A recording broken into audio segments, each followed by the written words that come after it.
माँ के आंसू। राधा बहन का इकलौता बेटा अमेरिका में रहता था। एक दिन राधा बहन का किराएदार कहता है, अरे माँ जी अकेली बैठी रहती हैं, बेटे के पास क्यों नहीं चली जाती? अरे कैसे चली जाऊं, नई नई शादी हुई है। अभी तो थोड़ा बहू के साथ समय बिताएगा, तभी तो दोनों के बीच समझ बढ़ेगी ना। अरे कैसी बात कर रही हैं माँ जी, समझ बढ़ाने के लिए 5 साल काफी होते हैं। 5 साल की शादी को कोई नई शादी नहीं कहता। हाँ वो तो है। आया था पिछले साल उसका फोन, पूछ रहा था कैसी हो, पर अब तो काफी साल हो गए, कोई फोन भी नहीं आता। तभी फोन की बेल बजती है। लो 100 साल की उम्र है, आ गया मेरे मयंक का फोन। अच्छा, कैसे पता कि ये फोन उसी का है? अरे कैसे पता नहीं चलेगा, माँ हूँ मैं। अरे रहने दो माँ जी, 1 साल से जिसका फोन नहीं आएगा वो अब क्या करेगा? होता भी वही है। फोन पर मयंक है। कैसी हो माँ?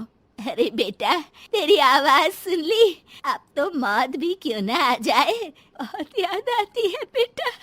माँ मैं वो ऑफिस में था।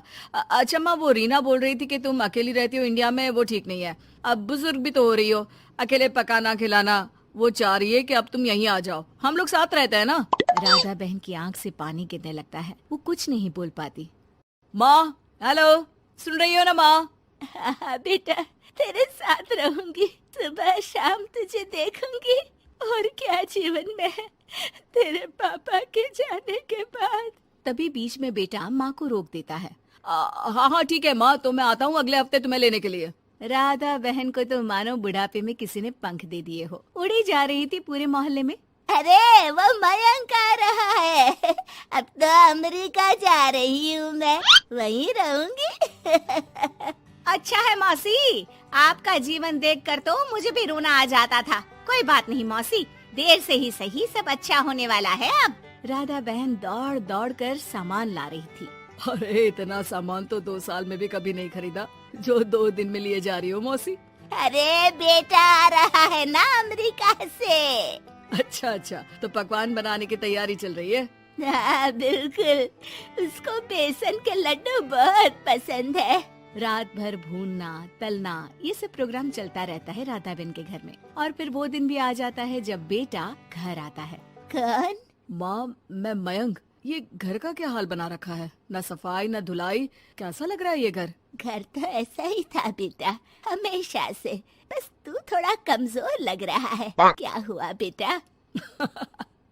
ये कमजोर नहीं, फिट होता है माँ। वैसे और बता, क्या हाल है तेरे? बेटे के मुंह से हाल पूछने का अंदाज भले ही फॉर्मेलिटी वाला हो, लेकिन राधा बहन की आंख फिर भर आती है। अरे यार, ये तुम्हारी हर बात पर रोने की आदत न जाने कब जाकर खत्म होगी। सही कहती है रीना तुम्हारे लिए। रीना बहू क्या कहती है मेरे लिए? यही के बस यही एक आदत है तुम्हारी माँ की, इमोशनल ब्लैकमेल। अरे यार, अब इसमें रोने की क्या बात है? ना ना कुछ नहीं, बहुत दिन बाद तो घर आया ना तो क्या रोएगी? हाँ क्यों?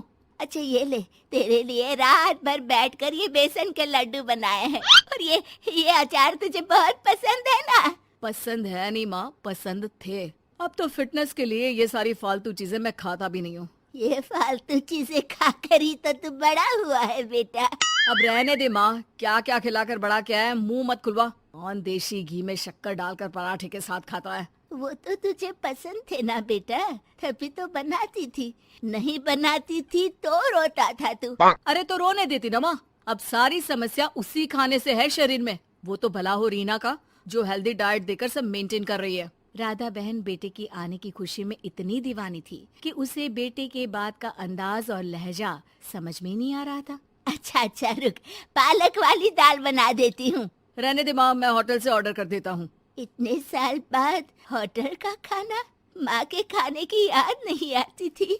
अरे माँ, फिर इमोशनल डायलॉग, प्लीज माँ। अच्छा सुन, बहुत कम वक्त है हम लोगों के पास, जल्दी जल्दी सारी पैकिंग कर ले। और हाँ, इस घर को बेचना होगा। कैसी बात कर रहा है? तेरे पापा और मैंने एक एक पाई जोड़कर इस मकान को बनाया था। हाँ पर तू जा रही है ना, फिर कौन मेंटेन करेगा? कैसे क्या होगा माँ, मैं तो अब इंडिया आऊंगा भी नहीं। बेटा तो सो जाता है, लेकिन माँ घर का एक एक कोना घूम घूम कर देखती है। सही बात है, क्यों मोह माया जोड़ रही हूँ मैं इस घर से? आखिर बेटे के साथ रहना ही तो होता है हर माँ बाप को। लेकिन इनकी यादें हर एक कोने में है। खैर, औने पौने दामों में घर को बेच बेटा और माँ एयरपोर्ट के लिए रवाना हो जाते हैं। माँ यहीं बैठ, मैं अभी आया। नहीं नहीं बेटा, मैं साथ रहूंगी, पहली दफा आ रही हूँ ना। अरे माँ, टिकट, बोर्डिंग, सामान, चेक इन, 10 काम है, करके आ रहा हूँ ना। ठीक है, जल्दी आ जाना, यहाँ घबराहट होती रहेगी। बेटा माँ को समझाकर चला जाता है। माँ बैठी रह जाती है लेकिन बेटा आता ही नहीं। एयरपोर्ट के लोग बताते हैं कि इस नाम का लड़का तो कब का अमेरिका की फ्लाइट लेकर उड़ चुका है। माँ किसी तरह अपने बीके हुए मकान में ही आ जाती है। मुझे कुछ दिन रहने दो, पता नहीं क्या हुआ, हो सकता है कोई मजबूरी हो बेटे की। नया मकान मालिक कहता है। अरे माँ जी, कमरा तो मैं आपको दे दूँ, पर भाड़े का क्या? पति की पेंशन भी है भैया। ठीक है, आप आराम से रहिए, लेकिन एक बात बताइए, आप किसी रिश्तेदार के घर क्यों नहीं चली जाती? अरे कैसी बात कर रहे हैं आप, मेरा बेटा कभी भी आ सकता है। अगर मैं उसे यहाँ नहीं मिली तो